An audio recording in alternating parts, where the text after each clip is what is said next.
This ABC 15 flash briefing is sponsored by Sanderson Ford. Straight up. Hi, I'm Steve IRVIN with your top stories from ABC 15 Arizona. The battle over Maricopa County's election appears to be finally over. The Board of Supervisors voting unanimously to approve the results tonight. The results will be sent off to the Secretary of State's office, which will certify the election for the entire state by the end of the month. Only Mojave County hasn't certified their results yet, and they are set to vote on Monday. A retired judge and a local CEO announcing plans to file a joint lawsuit challenging Prop 208. The proposition passed by Arizona voters will impose a new tax on people making more than $250,000 annually. The money goes to Arizona schools and teachers. Opponents like retired Maricopa County Superior Court Judge John Buttrick and CEO and founder of My Sister's Closet Ann Siner call the tax a blow to businesses at a time when they're already struggling due to the pandemic. I'll be really honest with everybody. I pay over 50% in taxes. You add another 4% on that, and quite frankly, I say, I'm 61 years old. Maybe I've had enough. Maybe it's just not worth the battle anymore. So I have to say it impacts everyone that works here, and it impacts our customers because we won't have the money to constantly make it a better business.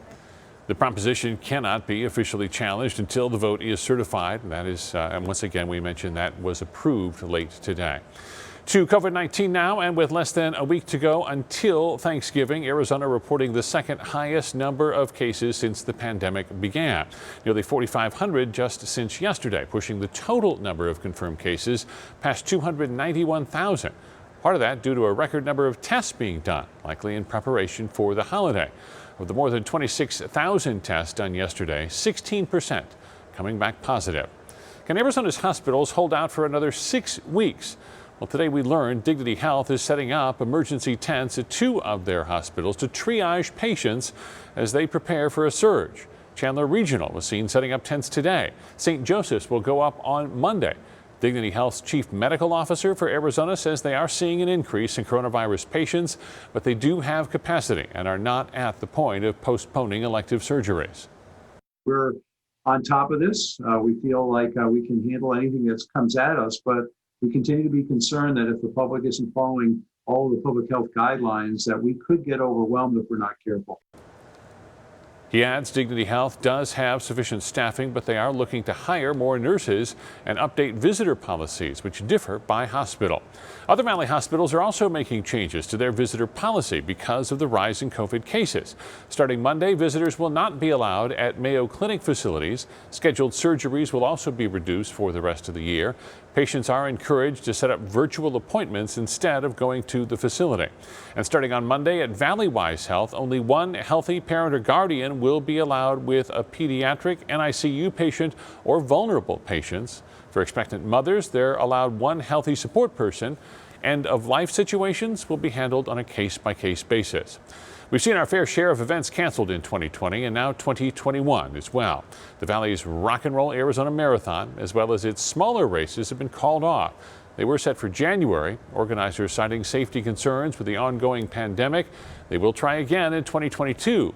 If you're registered for any of the races, we're told that email will be sent out detailing your options. Tracking your forecast, I'm Chief Meteorologist Amber Sullins, and we've got more clouds to deal with this weekend. Take a look at Futurecast as a disturbance comes through. Our skies getting mostly cloudy Saturday and Sunday. No chances for rain or snow, but again, a lot more cloud coverage coming our way as highs drop about a degree a day through the weekend. Still looking at temperatures to max out in the 80s both Saturday and Sunday, but the morning forecast looks good. Low 60s on tap at 8 o'clock both Saturday and Sunday morning. And as we take a look across the state, we are tracking highs in the mid-80s down to our south, too. In Gila Bend, Casa Grande, Tucson, and even Yuma, more mid-80s in those locations. Highs up north in the 60s along the rim, 70s in Payson, Sedona, and Prescott, but temperatures will drop. And next week, we're finally getting back closer to normal by Thanksgiving. For Phoenix, down to 73 degrees on Thanksgiving Day. Early morning lows dropping into the 40s by Friday morning. For the latest headlines, weather, and traffic, head to abc15.com or download the free ABC 15 mobile app. This ABC 15 flash briefing is sponsored by Sanderson Ford. Straight up.